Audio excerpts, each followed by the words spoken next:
everybody. We're only about 10 minutes late, but we are live. Poor Laura. She has a brand new laptop and no. Yeah. So she's joining us from her phone, which is totally fine. And look, we got a couple people, so that's fantastic. Thank you for being patient and waiting for us and putting up with technical difficulties. I am so excited for this stream today, but before we get started on our topic, which is plants as medicine, I would love for you to introduce yourself, Laura, just for anyone on my channel that may not know you yet. Okay, I can do that. So my name is Laura Russell. My page is Healthy Carnivore, and I've been a nurse for over 21 years. Started the keto lifestyle in 1991 and then converted over to carnivore June of 19. So I'm coming up on 5 years carnivore. And my mother has always been an herbalist type person my whole life growing up. So I grew up knowing how to use violets and dandelions and all kinds of things out in the yard. And that's just something that I've continued to do and utilize as medicine, which is kind of how I feel like they were intended to be used.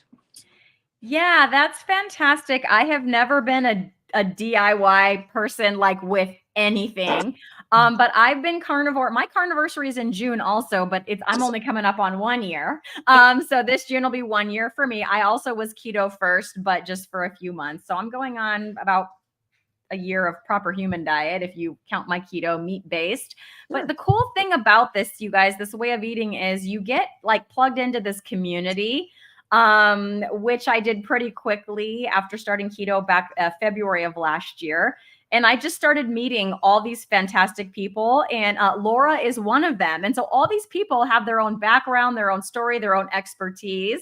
And I'm just fascinated by this idea that plants can be used as medicine. So I thought that this would be a great stream to talk to you about what does that even mean? Because I don't know what it means. So maybe we could start with like maybe the most key ones, or like what you might just use for some first aid, I guess, around the house or things like that. Yeah. So one of the simplest ones that most everybody has in their yard is called plantain.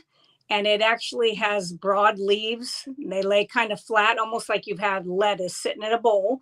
And then they have these little poles that come up out of them, and they look like they got little green pieces of like seeds on them. Okay. And so that can be, you can chew that if you wanted to. I do not do it that way, but some people, like my husband, likes vegetables, so he would chew that and that wouldn't bother him. That can help you when you're having an allergic reaction, or if you've had like mosquito bites. You can also take that and make like a poultice, just mash it down and put it in with a carrier oil, like an olive oil. And you could actually put that directly on spider bites, any kind of bug bites, ticks, anything like that. If you chew that and swallow it, they say it actually prevents them from ever biting you.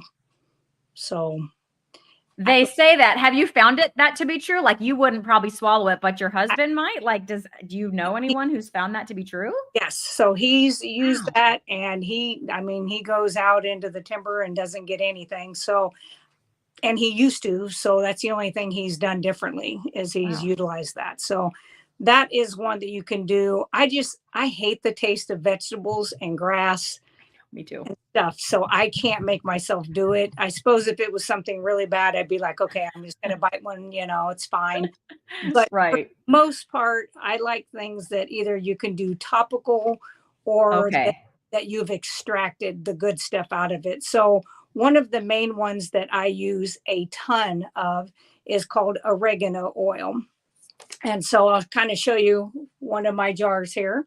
So it's in process right now. So I grind up oregano leaf, and you can buy organic oregano, or you can grow it. My mom grows it, so I got a lot of it from her.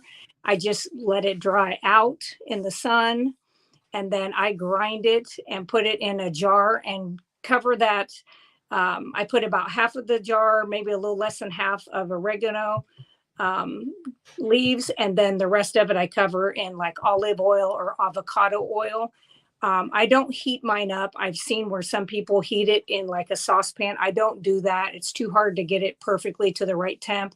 So Hmm. I put mine in a window seal and I just turn it every day for 2 weeks, and it pulls the stuff, the good things that you want out of oregano, it pulls it into the oil. And so then, if you're like, I used to get strep throat constantly. 2021, I had it 4 times. Wow. And it was because I was wearing the mask all the time and I'm a strep Mm. carrier. And so I was rebreathing my own crud and kept reinfecting myself. Mm. So that's when I really started like, okay, I'm going to start using this because this is ridiculous. And I wasn't going to keep using antibiotics. I don't like, it's not that I don't think there's a time and place for antibiotics, but it just wasn't something I wanted to do. I didn't have them a lot as a kid, and I just kind of didn't want to do that to myself. So it helps with, it can help with your immune system. It can help with anti-inflammatory and antibacterial. So the uses that I've done for it is I've taken like 3 drops of it and just put it in my mouth and swallowed it. It's very oregano tasting, like it's very strong, Okay. but it's doable. And when your throat is on fire and feels like you swallowed razor blades, Mm-hmm. no big deal. Right. And So it's usually overnight. so I have questions because I did put a link to your website in the chat. For those of you that don't know, Laura makes and sells her products, which are fantastic. Like I've placed 2 orders now. Thank you. But I haven't ordered any of you sell 2 things on there that are like the oils, like the oregano oil, and there's another one I forget. So I didn't buy those because I didn't know how to use them, Laura. So I was excited to hear from you. Yeah. I bought your lip balm, which is great. I bought your tooth powder. I haven't tried the deodorant yet, but I bought some of that. Oh, your tallow like lotion stuff. I mean, I bought the shampoo bar, but I haven't used it yet. The soap. I mean, she makes all this stuff and it's so affordable, you guys, because I've been wanting to try these natural products and they're just expensive. So Laura makes it doable. But she does sell the oregano oil that she is currently talking about. So can you give me an idea? You said 3 drops, like how many times a day? Like one and done? Or I literally would do like what I did with mine for the last 2 times that I had that is I took 3 drops before I went to bed. I also took some and rubbed it on like my sinus area, kind of okay. through here. I don't like doing my frontal like here because I don't want to get in my eyeballs because I'm not sure it might burn. So I stay away from there. But this is the sinuses that always kind of get me. And Okay. there and behind your ears, kind of where you get that little swelling when you got a little something going on or it's backing up into your ears. Yes. And I did that. And literally the next day I woke up and I was like, I can swallow and I can talk. And Wow. I was like, okay. Now I will admit, I also do have ivermectin and hydroxychloroquine, which are antivirals, which I know everybody's heard of now. And Mm-hmm. some people freak out, but those have been around for over 60 years and I have used those religiously. My family, I have some family members who were missionaries and used them for 50 plus years. And I don't remember them ever getting colds. And my great aunt, she worked for the American Red Cross up until she was 90. And I don't Wow. remember ever being sick, but I do also have those. So if I start to really feel like I'm getting something, I always try my natural remedies. If I've already got strep throat, like they've tested me, they're like, yep, you got strep. I probably would also take one of those. They're 12 milligram tabs that I do one a day for about 5 days to help kill the virus. But I really haven't had to do that because this has worked every time. But I have it in my, as I call my arsenal, if I Yeah. needed to do that. So I've also used it 3 weeks ago. This side of my head, my sinuses on this side, and my ear, I was getting ear infection. I could feel it. It was hot. The outside of the ear was red, and I wasn't dizzy. I didn't have anything like that. But man, I had a headache on this side. And I did 2 different things. So one is I took 2 drops of the oregano oil and put in my ear. Mm-hmm. And then I took a cotton ball and I soaked it in apple cider vinegar with the mother and squeezed it out. and then rolled it. It looked like something from 1970 when I was done rolling it. I was like, never seen this before. And I put that down in my ear and pushed that down in there, and I slept with that overnight. Okay. I got up the next day. My husband's like, "How's your ear?" And I was like, "I can hear out of it. It feels good. I didn't have any, it just kind of feels weird when one side is kind of clogged up and the other side isn't." And I was like, "I feel completely normal today." Like, and I do not miss work unless I have something contagious. So I was like, I feel like I can go to work and not, I'm not going to get anybody sick, but I also knew I could take care of people and not be feeling like crud myself. So that was something that I did, where I did two different things. I do really like apple cider vinegar for that. Also, children that get like tonsillitis, you can do a water, like a 50% water to apple cider vinegar, and have them gargle, which I know is hard for kids to gargle. Even if they swallow it, it's fine. But that kind of helps with that bacteria overgrowth too. Okay, so for the oregano oil, what you talked about is that it can be, you take some, but it can also be topical. So like in the area where, like if it's your ear or if it's your sinuses, if someone like myself or someone watching goes and purchases some of that, where do we store it? Like the fridge, the shelf, and then how long is it? Because obviously you're just making this stuff. So like, is there an expiration date that we should be wary of? Yeah. So I keep mine in this room, which is my prep room. It's very cold in here and it's not bright. Like this is bright because I have the ring light on, but it is kept dark in here. Like I have stuff up over the windows. So I keep it in a cool, dark place. Like if you had like a pantry, that's a good place to kind of put it inside somewhere like that. I wouldn't keep it in a bathroom where it gets hot and humid. Okay. And it's good. I've had some of mine that, well, what I used the other day, 3 weeks ago for my ear, is a year old. I Okay. tell people 6 months when I'm selling mine. But it's not going to lose its potency because it's been pulled into an oil, as long as it's not getting denatured by sunlight or by heat. Okay. Yeah. Is there some way we would know, like visually, like, okay, that's gone bad, I need to get some more? Or is it just, it's better be safe than sorry and just kind of go ahead and get, I mean, because it's not expensive, you guys, but yeah, it's not expensive. I've never, like, I've used it up to a year, if not a little over a year. And then I don't have any left most of the time because, like, I have grandkids and patients that I give it to and stuff. But I don't think, I've never even had it turn cloudy, but I would say that if it turned a really cloudy look to it, if it's going to go rancid, it's just like if you open up canned meat, canned food, it's going to have a smell to it that is like, okay. Because it really should smell kind of like spaghetti sauce. When you open it up, it should smell like the oregano. So if it smells like that, then you're fine. And it's not going to hurt you. It is just so good. You can even use this on wounds that have infection. Like say you scratched your leg. A lot of these things have very similar properties that they will help with antibacterial, antifungal, antimicrobial benefits. So, but it's one that you can put on and put a Band-Aid over it if you wanted to. So you could do that. So like kind of like Neosporin, but like natural, and I don't know what's in Neosporin, but kind of like that. Petroleum. Probably petroleum's in there. Yeah. Okay, so before we move on, Bonnie has a question about this topic. So is it harsh for the skin like oregano essential oil? I can't do oregano essential oils. That makes me turn bright red. I've never had this one do that. I have very touchy skin, which is kind of why I started making my own products, is because for one, it had so many chemicals and everything was harsh. So I put it on and I will get a little color to me for a few minutes as it kind of goes in, but I don't get red because I even did it before work that day and nobody noticed anything other than I smelled like, spaghetti sauce. You smell good. Everybody wanted to follow you around and hang out with you that day, but otherwise no side effects. The dogs love me. All the patients' dogs, because I have the tallow lotion that I have on from, here down.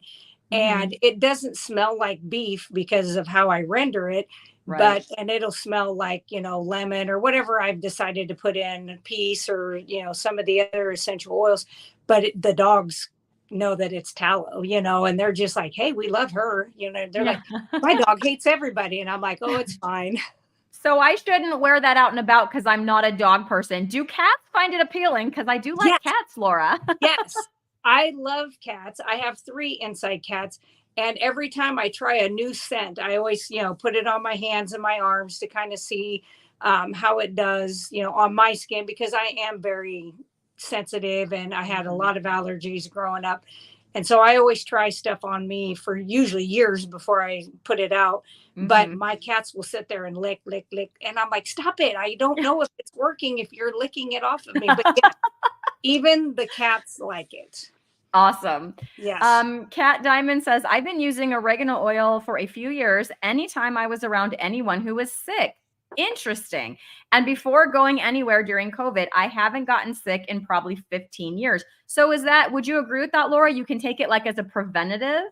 Yes. So like as a teacher, we all know I walk into the Petri dish every day, right? But there's times when it's worse. Like there's times when I know darn well I got 6 kids who probably had a fever. They've been throwing whatever. They throw up right in my presence. And I'm like, great, go home or whatever. Or I send them out and they have a fever because, their parents send them to school. They didn't realize they were sick or whatever. Next thing you know, they're like, that fever look that the kid, that they get. And I, as a mom and teacher, know very well. I'm like, you have a fever, go to the health office.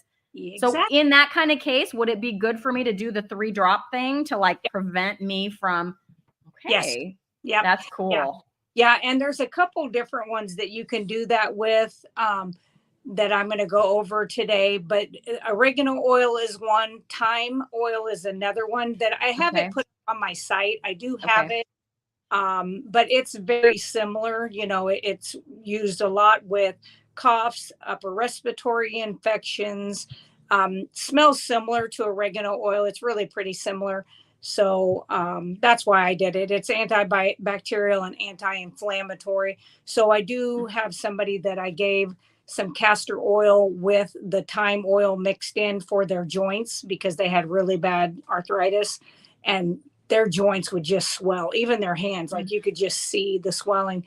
And they were not willing to give up the bad food to keep from having inflammation. And so I was like, well, this can help you. It's not going to be a fix all, but it can at least make you a little more comfortable. And so they utilize that. So that is what we do with the thyme. Okay. Yes. And then my favorite, and I do her favorite, you guys. Okay, I'm listening. That is elderberry. Okay. You have this on your site. I saw it there and I knew nothing. I know nothing about this. So talk to us. Yeah. So the elderberry tincture, what I do is I do grow elderberry. It's just not to the stage of me being able to pick anything off of it yet. It's just a year old in my yard. So I do buy, I think it's called River Hills Harvest out of Missouri. And they have all different kinds of elderberries, but I get the freeze dried from them. They're organic. They're just really good people. And I get theirs and until mine are ready to be picked. And then you actually put that with at least an 80 proof liquid alcohol. So I think I did Absolute to mine, which is why it's down there. I don't drink. Yeah. Although there's been a few times during COVID, I was like, boy, I could take a drink. I was like, no, it'll be fine. But kind of the same thing as with oregano or any of these other ones I'm going to go over is you do like close to half a jar, whatever size jar, if you're doing pint or quart, and then you cover the rest of it up to the neck with that alcohol. Because with elderberry, I wanted it to be more of the tincture than I wanted the oil. You can do both, but I really prefer the tincture. Okay. The main reason I like the tincture for that is that it is anytime you take in something and it has a little bit of alcohol, it is going to go straight to the liver. So people who have liver trouble, this is very good for them. I mean, you don't want to drink the whole jar of it, of course. You want to do two, I think it's 5 to 10 mLs for an adult per dose, and 2 to 5 mLs a day. And you could do it up to 3 times if you're sick. But if you're wanting just to prevent, that is something that you could do. And it just boosts your immune system. It's really good against colds, flus, upper respiratory infections, any of those things that you're going to get from the little germ carriers that you're around. It really works good for boosting your immune system. And it is one that you can use after, like if you've already got it as well. But it is one that, I recommend. I took it during COVID. So I had oregano oil. I also had the elderberry tincture. I kind of interchanged, might do a week with one, another week did the other, and was able to, even in the COVID unit, and I never got it. So I thought that was pretty amazing. So yeah, absolutely. So this is just something that you take daily or whenever you feel like you need it. And it is that the only use is like orally take the 5 to 10 mLs, I think is what you said for an adult. Okay. Yep. All right.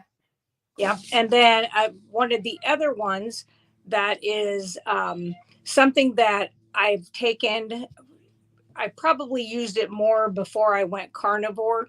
I'm not against using it as a carnivore. If I get strep to the point of where, and I have had it so bad that I had like 103 temp, and even the antibiotic wasn't kind of kicking it. Something that I make and I give to my family more than anything. So that is garlic and honey, and it's just fermented. And so I have a grandchild who gets, strep throat, and doesn't really like the taste of honey, but chewed one of the cloves of garlic. So what I did was, for 6 weeks, I put cloves of garlic in, and then honey from around here locally, and covered those cloves of garlic by about 2 inches of honey. And then every day I would go into a dark room and just kind of burp the lid, because it's going to sit there and be fermenting. Yep, it is. Okay. Yep. And then after 6 weeks, and I always kind of turned it up and down because you want to make sure that the garlic's covered by the honey. After 6 weeks, I brought it in here, put it in with my other ones, and I have them from all different. I've got one that almost looks like blackstrap molasses. It's probably super potent. Yeah. So that'll just last, I think, I'm guessing, because I've heard honey just kind of lasts forever almost. And so that should just last a really long time once you make it. But people should use their local honey, right? Because that's going to have the, I don't know, what's going to protect you around your own environment. Yeah, it's going to help, especially if you have allergies. That's something that people could take, especially kids that have outside seasonal allergies. That is something that is going to help them just by taking like a teaspoon a day, because the honeybees in your area are going to pollinate with all the flowers and blooming plants that are around you that are usually what you're allergic to. And then that's going to help you build up your immunity. It's kind of like how they do allergy shots. Just instead you're doing this like that, and you're doing it naturally instead of with all the chemical, petroleum going in you. Right. Absolutely. Yeah. So that's one of my. I might do that. I have some. I know there's people around here that have local honey. That's pretty easy. Like I said, I'm not a DIY, but if it's easy enough, I'll do it. It is that super, seems really super easy. And then the other thing about it is it tastes like, I'm not a fan of sweet anymore because I've been away from sweet for so long. But I did this, and it might have been the first year that I was carnivore. I cannot remember, but I had that strep so bad, and I was on Z-Pak, and I ended up, they put me on a second dose of Z-Pak because the first one didn't do it. And I'm like, oh, that's stuff. And so I chewed a clove of garlic and I took a spoonful of it. I about died because it's so sweet when you haven't done anything sweet. But boy, did I feel better in 24 hours. I was like, that's amazing. I didn't end up finishing the antibiotics because I was like, I'm gonna hang on to these in case I need them. Yeah, no, that's amazing. Yeah. So, yeah, I think that's definitely something worth having around for sure. Yeah, and the thing is it stays good. And even if Mhm. one of my oldest jars of it is probably over 5 years old, and when I picked it up and looked at it, it was crystallized, like almost looked like sugar in the bottom. Mhm. And what Mhm. you can do with that, if it starts to do that, before you use it, you can take a warm bowl of water and just set it down in that, Mm, and it kind mhm. of reconstitute itself. It's completely fine to do that. I wouldn't heat it up in a microwave because then you're going to kill Right. all the good stuff. Yeah, yeah. Yeah. Okay. Yep. Good So, advice. yeah. And I would recommend that everybody, and it is so simple to do, but I would have a jar or two of that available, especially if you have kids or if you're around them. I really think it's very good. Very good to have. Um, that's probably my third favorite. So we're kind of going in the order I'm doing. It's kind of my favorites. Okay. So the next one is dandelion roots. And this is actually just out of our backyard because we Okay. don't use chemicals or anything uh, Right. at all in our garden, because I do have a garden. I don't eat anything from the garden, but we have one because my husband does. Mhm. So we went out last week and dug up the dandelions. Now, with dandelions, you can use the actual flower, you can Mhm. use the leaves of it if you want, or just the roots. I just utilize the roots for what I made for this. And the reason I do that, like I said, I have a lot of allergies to plants and different things. And it seems like if I just use the root, I don't have any of those issues if I use Mm. it. If I do it from the leaves or the actual yellow flower itself, I noticed that I had reactions to it. It wasn't anything horrible, but I was like, if I don't get it from the root, why not just use the root? And the roots are actually, you can't believe they look like carrots. They are so long in the ground. Really? Yeah. Huh. Yep. Okay. Yep. So you put that dandelion, you get the harvest the roots from the dandelion, and then you have a jar with some liquid in there. So what liquid are you using to make it? Same thing. It was a 80 proof, 80 to 100 Okay. proof vodka. What I Okay. did with those roots is I washed them really well. You want to make sure that if you get dandelions, if you pick your own dandelions, you don't want to do them close to like farmers' fields or highways Mm, or roadways because you don't want any of the chemicals off of those okay. things. So I recommend like pastures, maybe a park if they're not utilizing spraying stuff in there, your Mm, backyard, around your garden, stuff like that is where I would get them, just because you don't want the chemical stuff getting in there.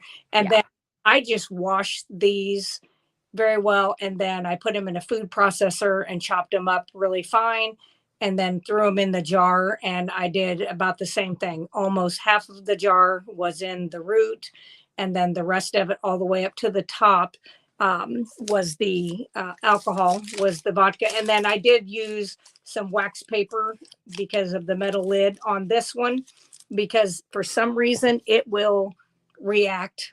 It doesn't Mhm. react with the oil, but it does react with alcohol. So Okay. if like I also have plastic lids, those don't seem to have any trouble. So with the plastic lid, you wouldn't have to do that. But if you're using a metal lid and alcohol, you would want to do that. So Okay. some of the wellness benefits that you can get from your dandelions is it is cancer preventative. It helps support people going through cancer treatments. Mhm. Um, they say it is protective for brain health because of its antioxidants. It helps with that brain degeneration. Um, it helps protect cells, all of your cells, but especially the brain cells from oxidative stress, which we all have and get due Mhm. to just living. It is good for clear skin. So it's really good for people with acne. So, like teenagers, it's something that they could do. And it really is just the 5 to 10 mLs. I'd say if you're 13 and up, 5 to 10 mLs a day of that tincture would be plenty. And again, people who have fatty liver disease, any of these tinctures, so whether it be elderberry, whether it be dandelion, mullein or mullein, which I'll go over next, those are very good to help detoxify the liver and help the liver kind of regenerate and do what it's supposed to do, because fatty liver is absolutely reversible. I have seen livers that looked like cauliflower on the Yeah. outside of them. That was so fatty liver. I mean, it was almost to the point where they were being called cirrhosis, but Hmm. not due to alcohol, just due to, bad foods and sugar. And I have seen them been able to switch those around and get those healed up through diet and through utilizing tinctures. I don't, I can't say it would work if you didn't clean up your diet, because I've never had anybody that did just one or the other. They always did both. Okay. I really think that would be good. The other thing it's good, and that's because it does help the liver detoxify, is Tylenol poisoning, which you don't hear much Mm. of anymore. But boy, there in the 90s, I don't know, that was like the thing of choice that a lot of teenagers did.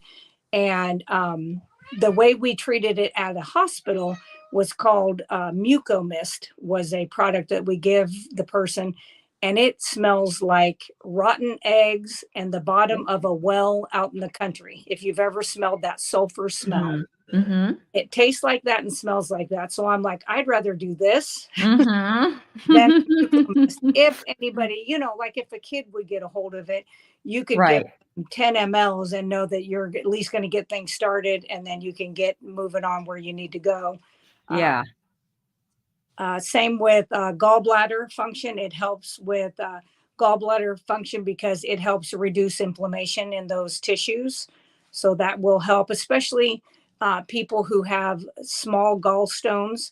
A lot of times those will kind of collect around that duct, and they just need help kind of getting on out of there, because they will break down and get smaller over time if you're eating properly. If you're Okay. eating high sugar, high starch diet, it takes no bile to break those things down. And so that's why people build up stones and get sludge. And they Mhm. think, well, I went keto and I got gallstones. No, you already had the gallstones. It's just Mm. they were big. And now that you're utilizing the bile like you're supposed to, now they're starting to get smaller and move. And now they've gotten stuck in your duct. But if you can keep that inflammation down, you can usually, with extra fluids and stuff, kind of get those things passed. So acid reflux. So if you're somebody that has, really bad acid reflux, that's something that you could do. And I would recommend doing that before bed, because that's when most people really have the worst acid reflux, is when they're laying down. Okay. So that is something that you can do. Um, they say that it helps with constipation. I never tried it prior to going carnivore, so I can't say that I've seen that work on myself, because once I went carnivore and gave up eating anything that looked like a vegetable, I never had Mhm. constipation again. So Right. it did the opposite. As everybody, my husband thinks he has to have green, and I'm like, that's fine if you think it's help. But I was the opposite. It did not help me. They say that it does decrease your sugar cravings, and that I Mm. don't know for myself, because I gave up sugar in 1991. So Right. You don't have those cravings anymore. That doesn't. would be interesting. Like maybe somebody just starting keto or just starting carnivore to try that and see if it does. Because that was rough. That was rough. Yeah, I'm good now, but I mean, when I used to have those cravings, yeah, that is not easy. That stuff calls your name from the cupboard over there. yeah. And Well, my family isn't in this with me, at least not all of them. So yeah, that stuff is all still there. I mean, I'm fine now, but at the beginning, right. not easy. That ice cream is calling my name. Yeah, I gave when I started my journey in 91, I'm an all or none personality, and I like to be challenging myself. So I Mm. purposely ate my last whole pan, and yes, it was a whole pan of brownies, the night before Thanksgiving, and I went keto the very next day on Okay. Thanksgiving. I was like, Yep. that's it, I'm done. Done. And went to Thanksgiving, and I just ate meat, and I think Brussels sprouts is what I had that first meal. And then I just never looked back. I Mm. just didn't do it. And my family back then, my children and their dad, the children ate more like I did, but their dad ate standard American diet. So, Okay. um, and I mean, he's got high blood pressure and all, a lot of these things that he probably wouldn't have. So, yeah. The other thing is they say that this root helps fight bacterial strains like methicillin resistant Staph aureus, which is MRSA. Okay. Yeah. So this is another one that I think would be good to have in your arsenal, have it put back on a shelf, just have it marked as to what it is and how much to use on it, because we all carry staph on our skin. And as long as your immune system is doing its thing and working properly, you're probably never going to get an issue with it. But if your immune system is knocked in the dirt, when you get vaccines, your immune system is low for a couple weeks until you kind of build that up. If you're around people who are sick, that's kind of an assault to your immune system. It's going to kick up. If you're not sleeping properly, different things can cause your immune system. High stress can cause your immune system to go up. But you can actually just get a small little cut anywhere on you, and the staph that's already on your skin will enter in through there. And I've seen people get abscesses and they're like, well, yeah, I had a little teeny scratch there, but it wasn't anything. And I was like, yeah, but your immune system must have been knocked down. That's so interesting. So I think now my memory on this might be a little foggy because it's been 4 years, but I did have a partial hysterectomy in 2020. So before any of this proper human diet stuff. Okay. But I remember being prepped for surgery, and I had to sign it was a waiver, and I believe it was definitely some infection. I think it was MRSA, like you said. I had to sign a waiver, like they're not liable if I get that. And being in the hospital, you can get it. And then I had to take this like orange stuff on a Q-tip. And like put it in, and put it up my nose. But that was all for MRSA. So would this be something that someone could do? Like if you know you're going to go in and have a surgery, could you do it like preventatively ahead of time? Yep. That's cool. Exactly what I would do with it. What they put on the Q-tip is called Bactroban. It is an ointment that they utilize. And it is pretty, like, it's one of them that I'm sure it's petroleum based, but it does work against that. So we kind of used to do that in the nursing home setting. We would utilize the Bactroban every day. We just kind of put it in our nose because we were around it so much. I haven't done that in forever because my immune system, for the most part, stays pretty strong. And I have some other, like I said, I also have antibiotics. I have a whole kit. Like if the crap hits the fan, I can do stitches, staples. All that stuff is available. I have antibiotics, the whole 9 yards. Like I am prepped if anything happens, I guess. Yes. If you don't know, you guys, Laura is a prepper. I'm proud to say, Laura, every time I've shopped for the last month, I buy like an extra can of like meat. Good. I've just been kind of doing that, and I'm just putting them away. So I am starting my little prepper stash, if you will. It really doesn't take much. It just starts small. And even I have people who are on Link, and that's like a food stamp card, that are starting to do carnivore and prepping. And they're like, it's really not that bad. You just put one extra thing away. And, especially easy, I think, for ketovore, carnivores, because most of us do intermittent fasting. And sometimes not. I mean, I don't even purposely do it anymore unless somebody, like I've had somebody that reached out and was like, I want to do a 3-day fast. I'm like, let's go. But most of the time I just I wake up and I'm like, how do I feel? Okay. Yeah, maybe today would be a good day to do that. But most of the time I just don't. But I couldn't eat 3 meals a day eating as much meat as I do, because I'd be too full. I wouldn't be able to do it. Right. So one more thing that I wanted to kind of show you guys. It's called Stacy's Remedies for Health, Home, and Body with a Smile. Okay. So this is a little book. It was not very much money. I mean, it was not. And it is a couple that are on YouTube out of Missouri, and it's called Doug and Stacy Off Grid is their YouTube channel. And she does a ton of these type of medicinal things like that. And they go on like every Sunday night and just educate. They're very smart people. They're actually homesteaders. I think they started 15 years ago and they moved from the big city. I'm not sure. I think they were St. Louis and actually moved to this little like 14 acres and literally built their own log cabin house. I mean, they do it all. It's pretty amazing. But I bought her home remedy book this year. I already do probably 85% of the ones that were in there, but I wanted to help, small people, small groups like this. So I went ahead and bought it, but there was a couple things in there that were pretty unique. She's got things that, like she's the one that I got my tooth powder recipe. I changed mine up a little bit, but she has several toothpaste, tooth powders. She's got how to use cayenne pepper, all kinds of different things, sinus rinses, all types of stuff. But she just has a lot of good information. And like I said, she's been a homesteader for 15 years. I don't think they've utilized the medical system, except I think he had to get some stitches in a finger.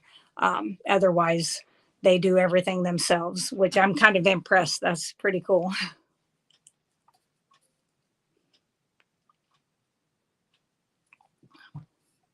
Okay.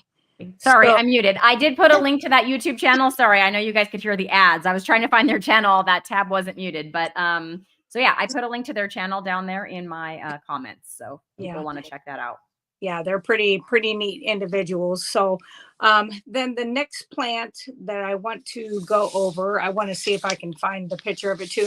It's called mullein, and it will grow anywhere. I mean, if you're living in the city, you're probably going to have to order dried mullein. You're going to have to already buy it, as it is made. And I'll try to show you guys this picture, and it may not be perfect, but it actually grows. You'll see this a lot out in the country off of gravel roads. I always try to pick it as far away from the fields, the cornfields and bean fields and stuff that have been sprayed.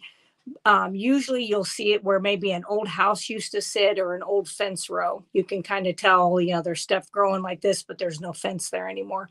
So these plants, you can utilize, again, the roots, the leaves, or they have this shoot that comes up out of the top, and it will be 2-3 foot sometimes, and then it'll have a ton of little bitty yellow flowers that'll come out of that shoot, and you'll see it all the way around. With that, I again have found that I do better if I use the root to make mullein tincture or mullein oil. You can do either one of those, and you would do it exactly the same way as these others. If it's a tincture that you're using alcohol, it's a 6-week process. If it is an oil, then yep. If it's there you go. I found a picture. If it is an oil, you just do it for 2 weeks in the sunlight where you're just turning it every day.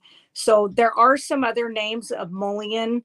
It can be known as velvet plant, candlewick, blanket leaf, Aaron's rod, Jacob's staff, and the old man's flannel. So just in case they may know it by a different name, mullein, the 2 ways that I have used it is for respiratory infection like that, or asthma. If you're having trouble with asthma, it's very good to take down inflammation very quickly in your lungs. Yeah, my son actually has asthma. Yeah. It's very mild now. It's not like he doesn't need an inhaler every day, but sometimes when he's exercising, like some days at PE, he has to go grab that inhaler. Yep. Yeah. And hopefully he'll outgrow it. Most boys, like I had asthma from the day I was born. I never lost mine like during puberty. Boys, in my family lost it, and some of them never ever got it back, and some did. Okay. But I don't know too many girls that are like, yep, I went through puberty and it went away and never came back. Mm. They Mm. might say, well, it got a little better, but it always seemed to come back. So Well, I both of his grandfather, like my dad and then my husband's dad, both had like childhood asthma that they outgrew. outgrew. So Yeah. he comes by it honestly, but it's gradually gotten better like over his life. So he used, I mean, I think the first time he was diagnosed, like he was turning blue, like Oh, we yeah. rushed to the hospital because we had him in urgent care and they did like a treatment and sent us home. And then Yeah. he was like turning blue and I was like, nope. And we went to the ER. Yeah. And so it went from that when he was like 1.5 to like he just occasionally might need his inhaler. So it's Yeah. just gradually sort of gotten better over time. Yeah. Which is good. That's good. Right. The other thing that it does is it kind of can work, especially I think if you do it as the tincture. I think that's Mhm. very good of being an expectorant. So like bringing the Oh, mucus okay. stuff Yes. up, which also Yes. helps. So I prefer it in the tincture, but you could do it in the oil as well. I would say if you're going to do it, the other thing that it's really been shown to work with is urinary tract infections. So you could take it in either Okay. form for that as well. Um, Earaches is another one that you could do, and that would be I would do the oil. I would not put the alcohol down in the ear. Okay. So for an oil, that's safer to put in the ear. I would not put a tincture in there because it's going to dry everything out, and you do not want that. Man, I wish I would have known you 20 years ago. I had chronic UTIs for like a few years there. Yeah. Fortunately, I don't really get them now. Yep. But You probably man, I probably won't now that I'm carnivore, but I was on antibiotics several times a year. I mean, it was bad and I didn't know what else to do, right? Because Yep. I if know. you've ever had one of those before, they are, yeah, you have to get treated. It's really, it's horrible. It is well, and the thing is like I didn't have symptoms when I first went into nursing. I was working 12, 13-hour shifts on a med surge floor, had 13 patients per each one of the nurses, which is Mm. absolutely stupid to do because now they do 4. And I'm like, that would have been doable. That would have been Yeah. great. Yeah. Maybe 5. There, I had one the other day. I said, "How many do you guys have now on the med surg floor?" She goes, "Well, 4. And sometimes we get slammed with a 5th." And she says, "When did you work here?" And I told her. She goes, "Oh." I said, "Uh huh." She goes, "You guys had?" And I said, "Yeah, our ratios were 13." Yeah. You're like, I had triple your workload. And I said, well, at least you have enough time to actually maybe get off the floor and eat or use the Wow. bathroom. But the first time Wow. I got a bladder infection, it actually had already moved to the kidneys. Oh. But I had no symptoms until my low back hurt. Oh, yeah, they always ask you that when you go in. Yep. Teachers are similar because we can't just go use the restroom. Like, we have Yeah. to hold it because 'cause we're trapped in there until Yeah. we might get a break, and a lot of times, like, at recess time, we have to be out on the playground. We can't just Yep. go to the bathroom. So we might Yep. have to hold it for 6 hours, like, too I bad know. you sat. Yeah. And so we teachers are sort of infamous for getting UTIs. I agree. Well, and I always say when I take care of a patient and I ask them, how many times do you urinate in 24 hours? I can always tell if they were either a nurse or a teacher. Mm. They're like, oh, I can probably just go once or twice. And I'll be because you've stretched your bladder out. Um, I'm like, that would make sense. And I suppose people that work outside, like your linemen and stuff, Mm. would have that same trouble too. Cause I'm like, where would they go? Of Where course, would they even go? Yeah. they don't care. They'll go outside. So I wanted to let you know we have several questions, and if you've asked a question, I am not forgetting about you. I have starred every single question that has come in. So you just let me know, Laura, when you're ready, because Yep. we have, I think, a good 5 or 6 questions in here to answer. Okay. So All yeah, right. I would love to answer those for people. Yes, yes, yes, yes. So I think one that a lot of people hear of, and my husband's cousin grows a huge patch of lavender. And so I'm going Mm. to get some of her lavender this year. And I'm going to do some of my body soaps. I'm going to do lavender. And Okay, I'm gonna have to get some. yeah, yeah. I was like, that is something that we definitely I need to use. And I think helps with some people, like with even sleep, kind of helps calm and relax you. So they say that the lavender is really good against fungal infections. So if you're somebody that, gets the fungal infections on the skin, like I have patients that you'll see them and they get like the yeast infections under their breast, under skin folds, things like that, that would be something that you could use for to prevent that. So they say it's also good to put in like bath water if you make the oil, and you could put some drops of that in your bath oil. That is good for Okay. aching joints and muscle pain as well. So I'm trying to, let's see, there's two more I wanted to. I can't. People love chamomile, and it does have some really good medicinal things. It's great to use for like digestive issues, abdominal pain. Women with menstrual cramps have said that it works really well. And for sunburns, I am deathly allergic to it. I mean, deathly allergic. So I stay far away from that one. One that a lot of people will be able to find, and if they live anything rural or can get to a rural area, is called chicory, and it is beautiful. It's a beautiful bluish kind of, sometimes it looks like periwinkle.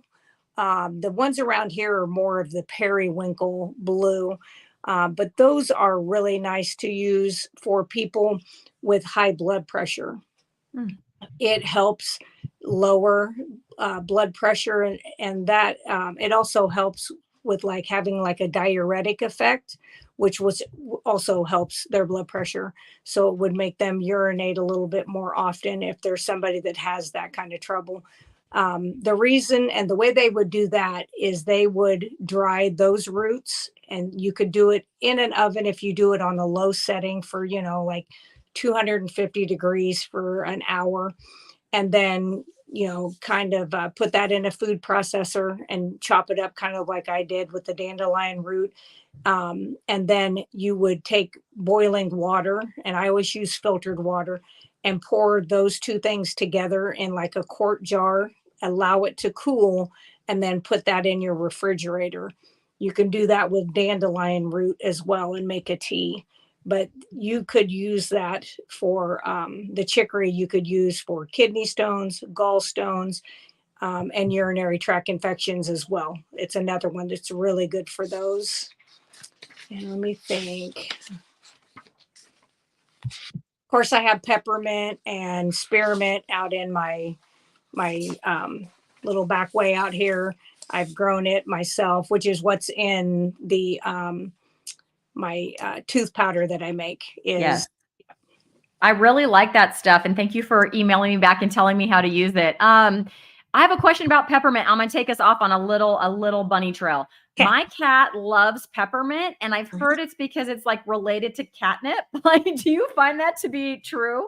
I do find that with be your true. peppermint. She goes nuts for it. Like if we leave anything that smells like peppermint, she will try to eat it. She'll attack it. Okay. Yeah, my cats, in fact, only one of my cats actually likes catnip itself. They would prefer peppermint. Yes. Yeah, same. Okay. Yep. Okay. Yeah. I just kind of Googled it one day and I was like, it says it's related to catnip. Maybe that's why she keeps like going after our peppermint. Yeah. Anything that smells like that. My two, they prefer it over the other anyway. Huh. So is it safe for cats? Like if you had some could you make like a, like a peppermint catnip out of it? Like with okay.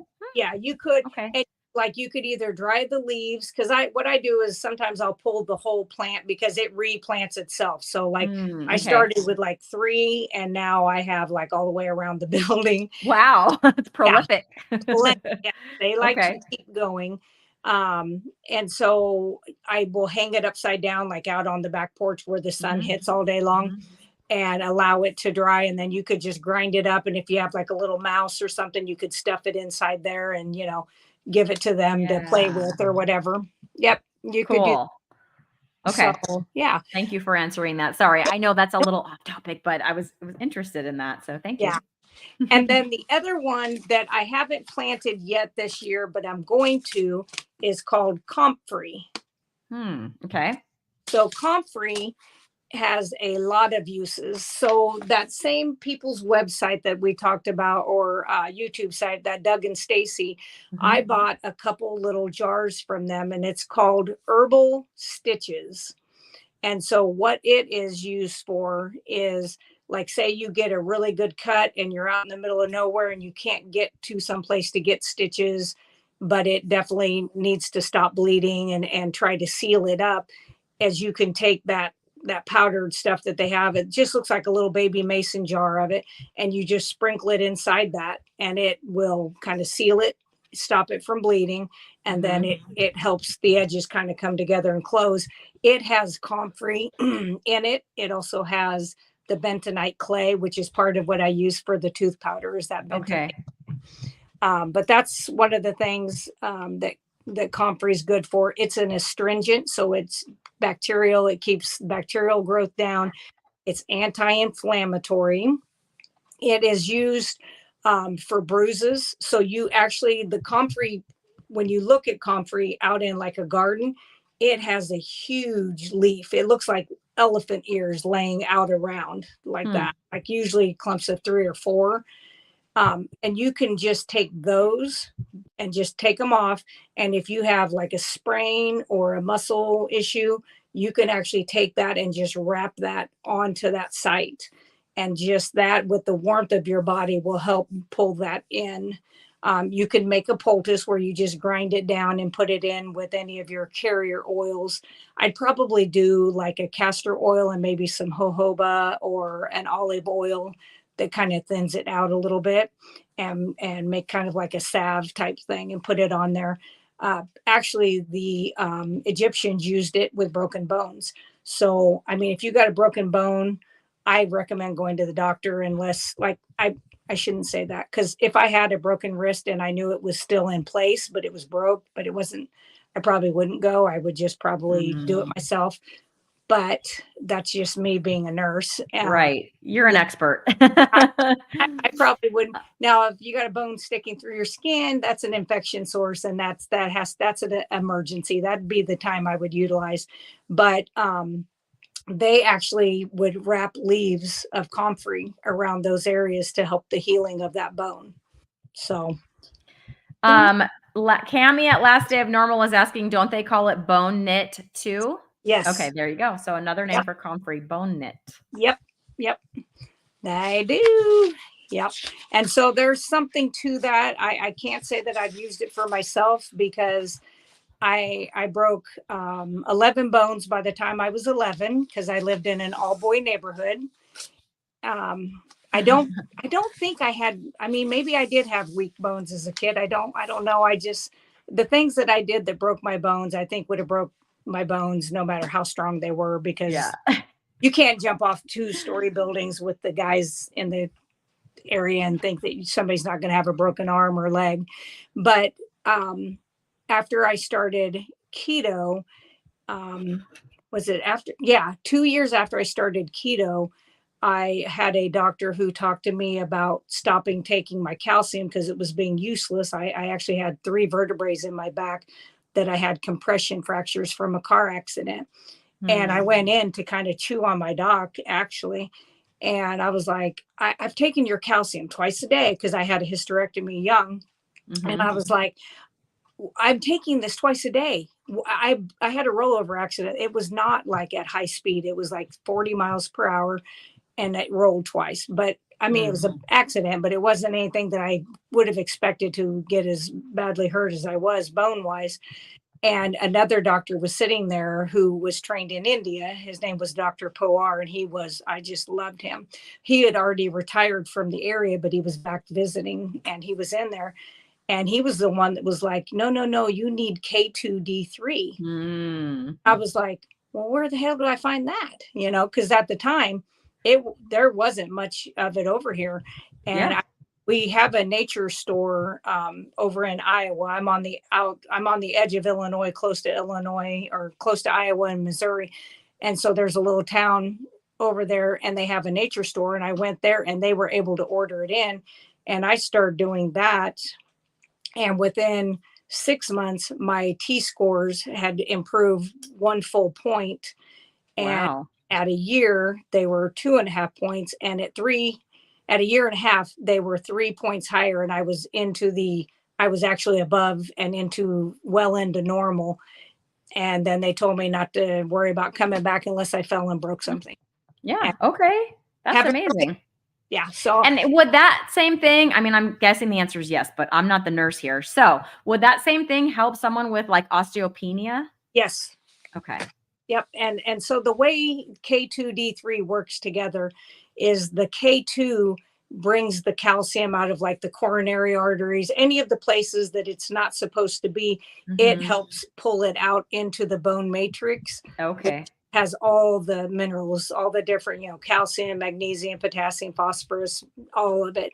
It puts it together, and then that D3 with it then helps form and get it into the bones. Okay. So people who have either break down their bone too fast or don't rebuild their bones like they should, it will Mm-hmm. help with either one of those. And every one of my patients that I see for home health and their families and two of their doctors, they all take K2D3 now.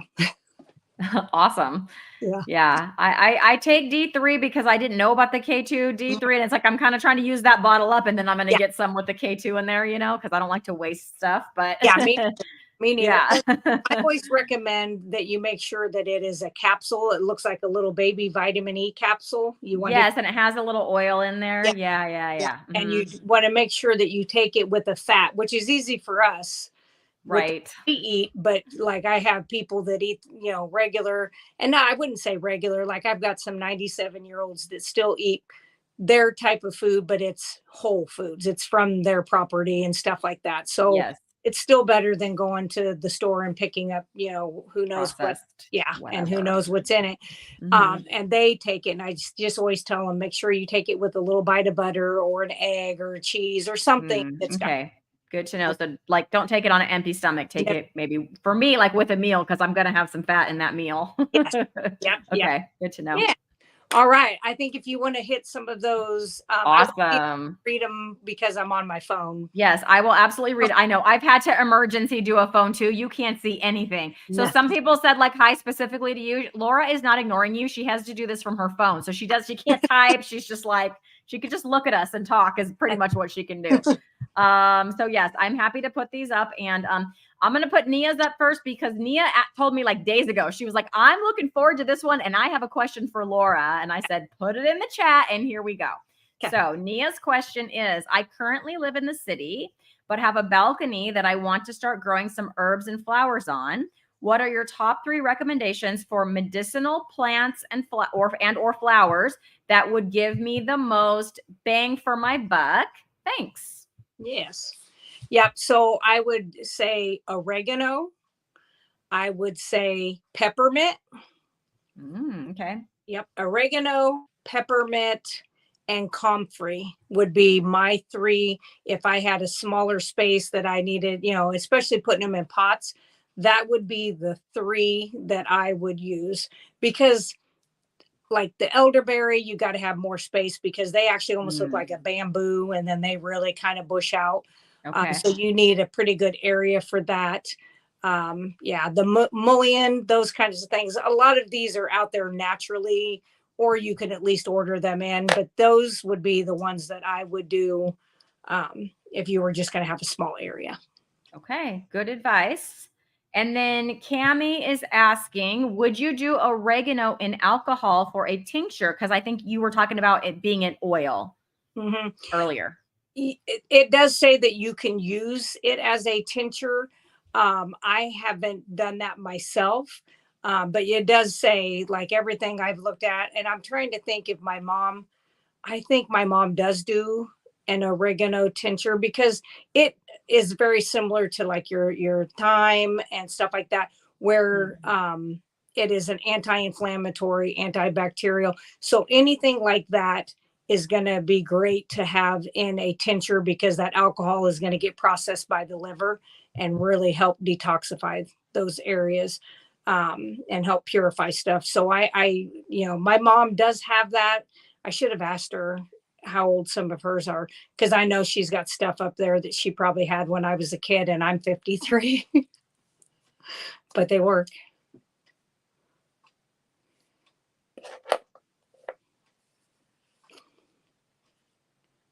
I mute so I can type to people so you don't hear my clickety clack and then I forget I muted. Okay, Scott's here and he's just saying I have oregano and spearmint growing right now. Woohoo! Perfect. So yeah, it would be nice if I could. I don't have a green thumb, you guys. I didn't inherit. Like my grandma could grow anything, my mom could grow anything. Like I kill everything, but you know, I could give it a good shot.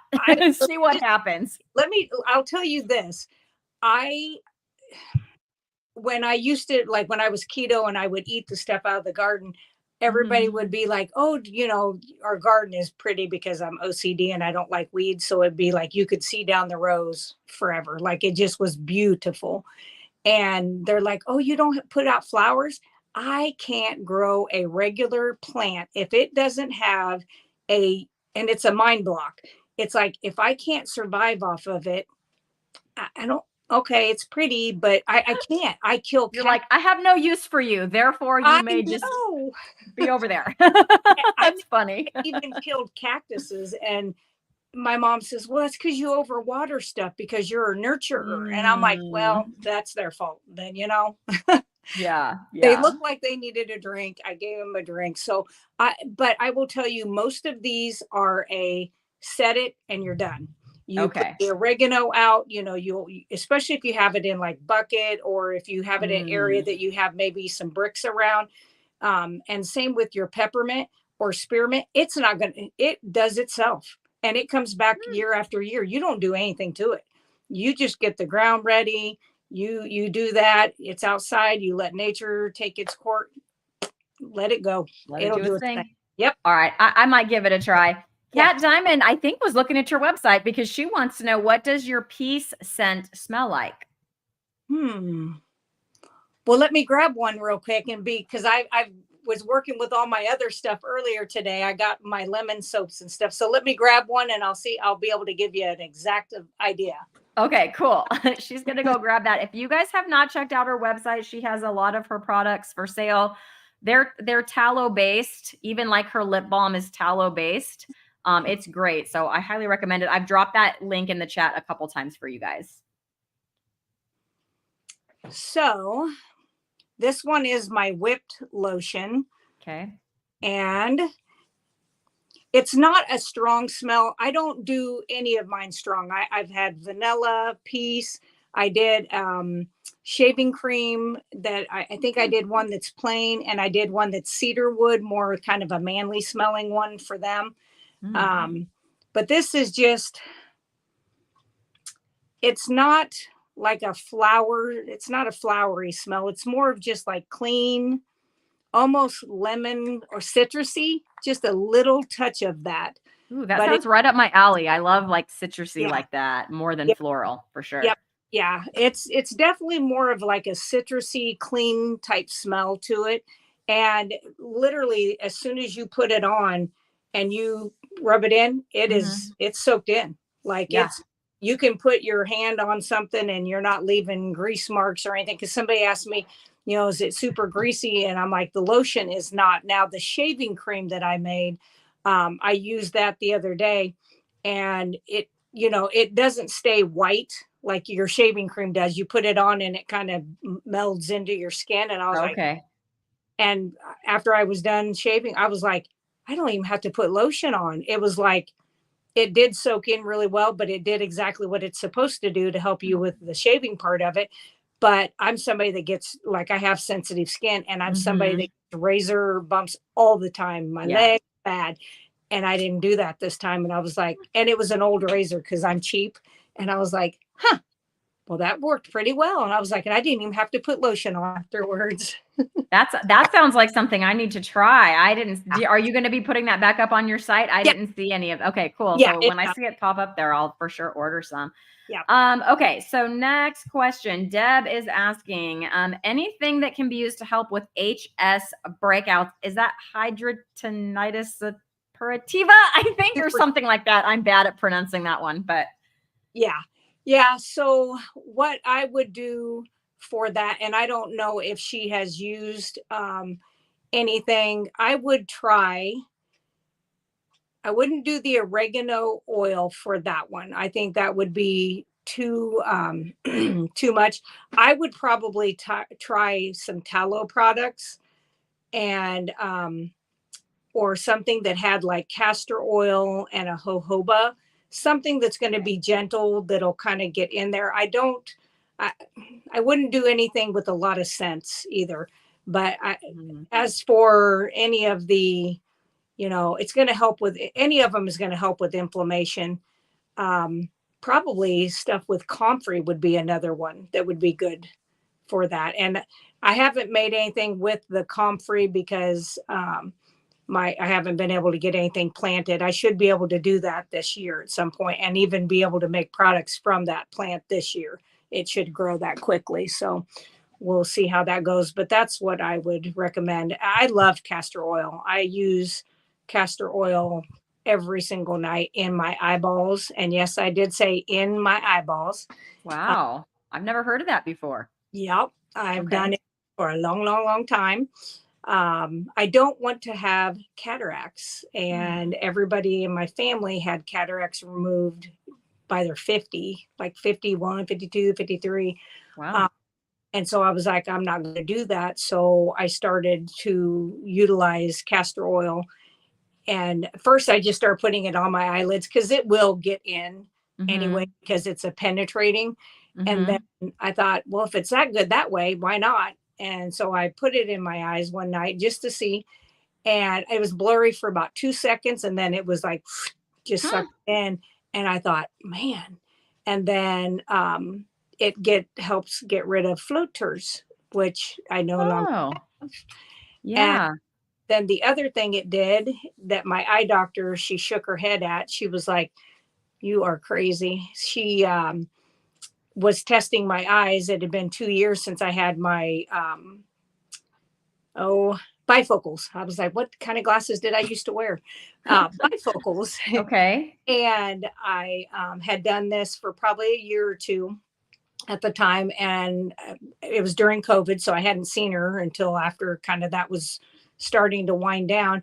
Went and she looked, and because I said, I can't wear my glasses because, I use a computer in the unit.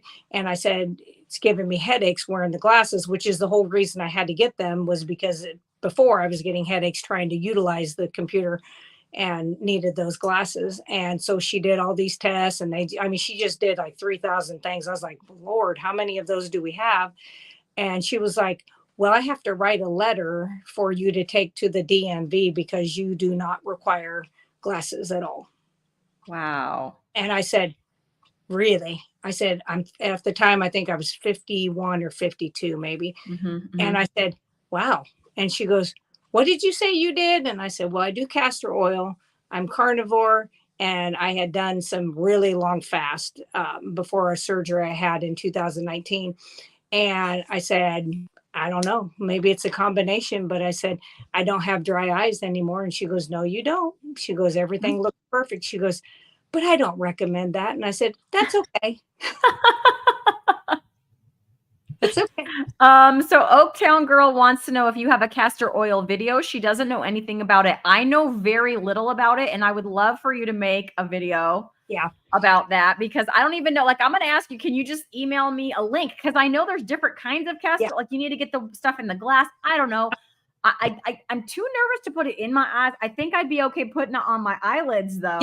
To see if it would help. I don't think my distance vision is coming back, but like my close vision is just starting to go. So I'm like, it would be interesting to see if that would help. Well, the other thing that I noticed that it helped with is nighttime driving. So at night, pretty much once I hit 50, it was like at nighttime, if I'm the only one on the road, I'm fine. But it was like these cars coming at you, and they have these lights that they can see a gnat's ass a mile away. And I'm like, great, now I can't see for 5 minutes, I don't have that trouble anymore. So that was one of the things that I noticed. My husband started doing it because he was like, oh, sure, poo, poo, poo. And then he got a floater during deer season when he fell. And he suffered with really bad dry eyes. and he started it about 5 weeks ago, and he was like, yeah, my eyes are a lot better. And I was like, oh, are they? Okay, so sorry, I kind of skipped a few questions because that one was particularly about castor oil. And So I do have a video. I don't remember what it's called that I did on that. I'll have to okay. look and see if I can find it. If I can't find it, because when I first started, I've had a YouTube channel previously, but when I really started going in for this, I wasn't real great on how to set things up and where to put the playlist. So who knows? Yeah, it's a learning curve for sure, this whole YouTube thing. So okay, yeah, if you find it, maybe link it down below on your, because I know you're streaming this too, and then I'll go copy it and link it on mine too if you find it. perfect. BK wants to know, is peppermint okay to make tea with? I love peppermint tea, but it's a plant. Yeah, I would say that you're not going to be ingesting the plant. And as long as you don't have trouble, like I had trouble with oxalates and the lectins and things like that, I can do a peppermint tea if it's from my own peppermints. I mean, I don't trust some of the other places. I mean, you have to know where you're getting your stuff from. Okay. But I would say, I don't think you're going to get enough of anything that it's going to be like, I threw my carnivore in the trash because I drank a tea that was made from this.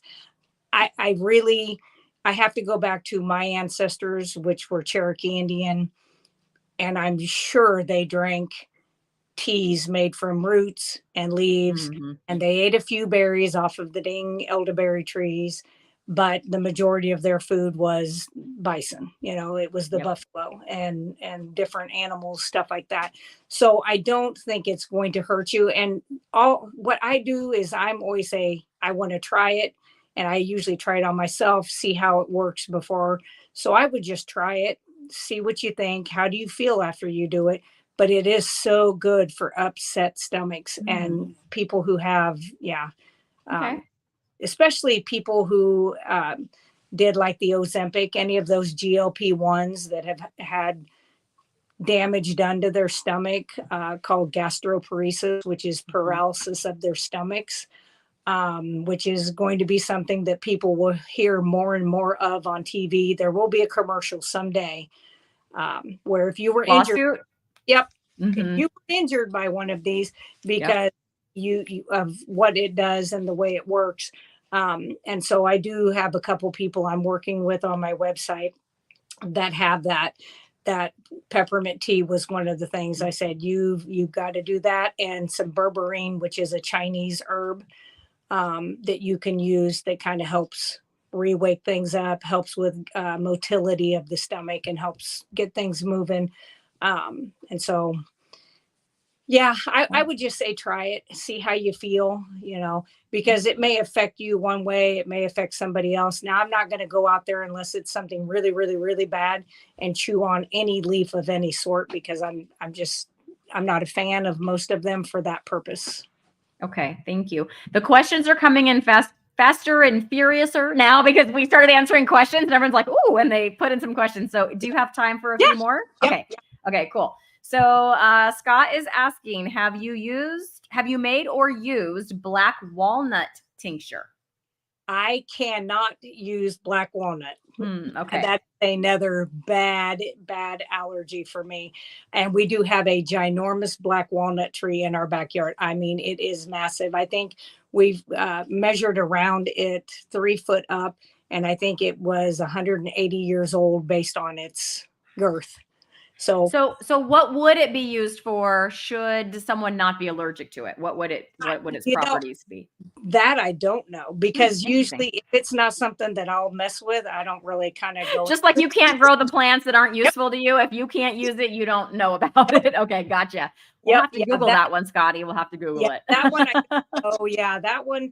I mean, I've heard of it, but I don't really remember what anybody said it was necessarily good for. Okay. But I can't even, like back in the day when I was still eating some nuts and stuff on keto, I had to be very careful what I used, because if it had any of the black walnut, my gums would actually swell to where they would bleed. And wow. Not, No, I not, hear you. My older son has a peanut allergy, yeah. like EpiPen. He has to Yep. take an EpiPen, Yep. so like just in case if he comes in contact with anything. Okay, Absolutely. so Karen says, I have been taking D3 and K2 for years.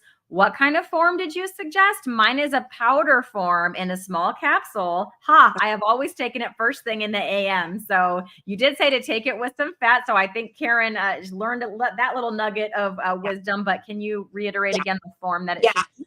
I really think it should be in like the capsule form, not like a capsule like that, but more like a gel cap, kind of like a Mm-hmm. vitamin E, where it's got the oil inside there.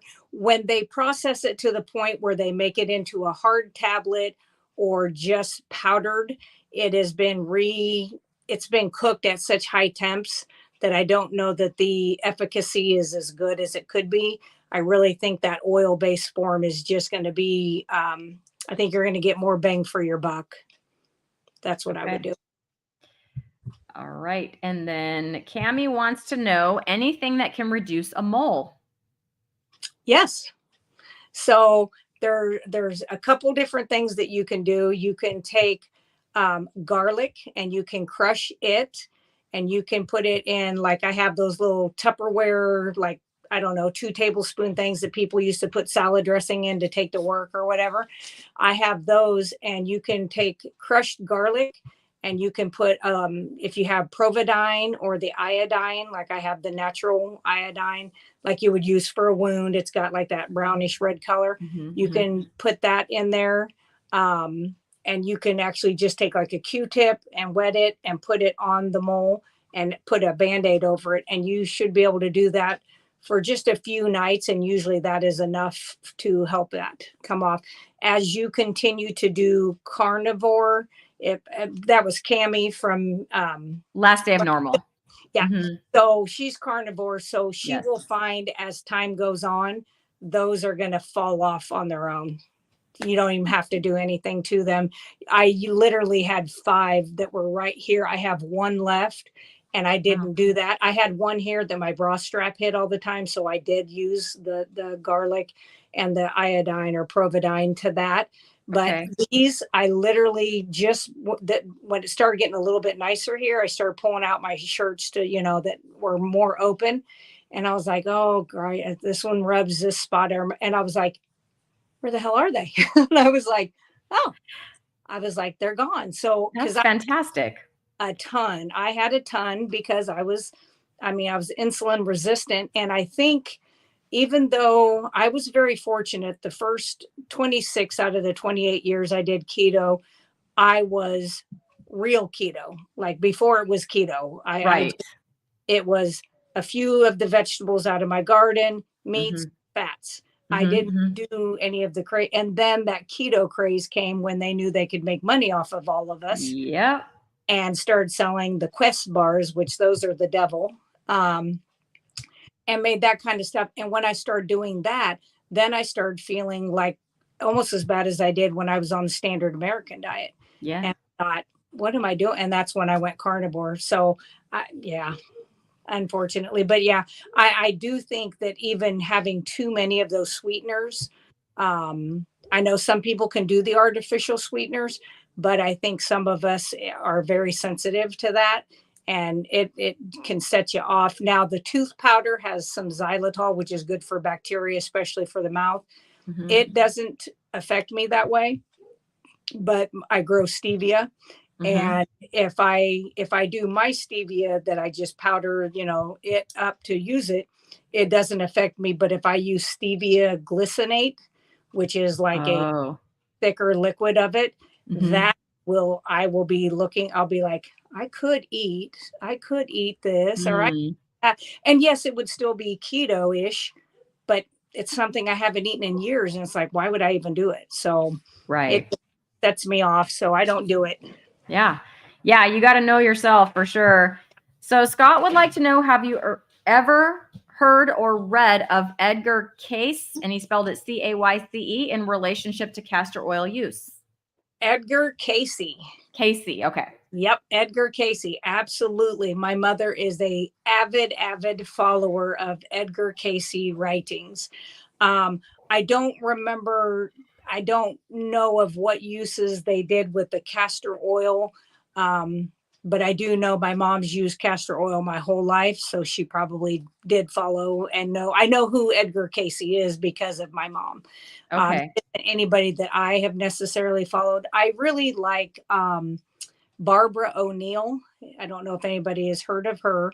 She is an Australian doctor. She's actually on, like, I don't know if it's Facebook, TikTok. She's on something because, of course, Australia kicked her out because she was trying to be holistic, and you can't be holistic and be a physician because big pharma doesn't like it.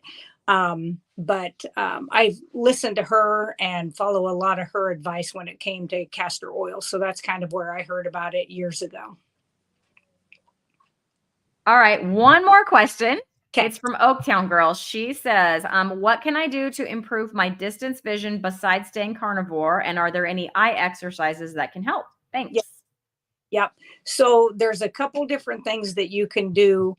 One is training every day. So the first thing I would recommend is when you get up in the morning, and I can't remember you, I think you work late. So this might be hard for you. I think you work evenings or nights, if I remember right. Is that the first light you get your eyes to see, not to be these kind of lights, not to be the ring light, your telephone, your TV, is try to have it be natural outside light, for one. And then you want to do exercises where you look far away and you do one eye at a time. You cover one eye and you actually look, and then you look at something close, and then you look at something further away and allow that to sit there, because that is the papillary muscles that keep shifting so that they can contract the pupil and open as it needs to, see distance and come back. So that is one that you can do. Another one, I'm a rebounder, so I have a rebounder, and something that I was taught to do, and it was actually when I was a kid, because I had a corneal transplant in 76. So I had to, relearn how to see and train my eye to do stuff after the fact, was that bouncing and looking at something while you're bouncing, but keeping your eye on that. So like on a clock on the wall and bouncing or doing like a rebounding type thing is another thing that helps to strengthen those. And then I would do the castor oil to your eyelids. I won't tell you to put it in your eyes. I'll let you decide that.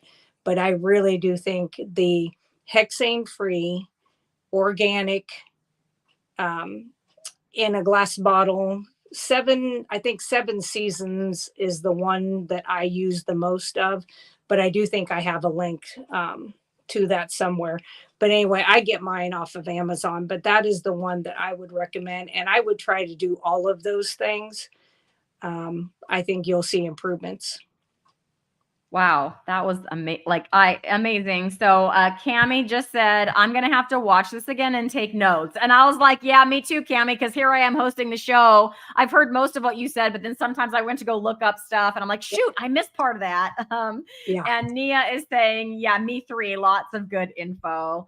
So thank you so much, Laura. Yep. Maybe we can do a round 2 sometime. This has been absolutely just fantastic and enlightening. And I'm glad we figured it out and didn't have to reschedule, and we got you on your phone. So yes, thank you so much. And Cami's asking for an Amazon affiliate link for that castor oil. So if you have it, yep, I do. Pop it in there, and I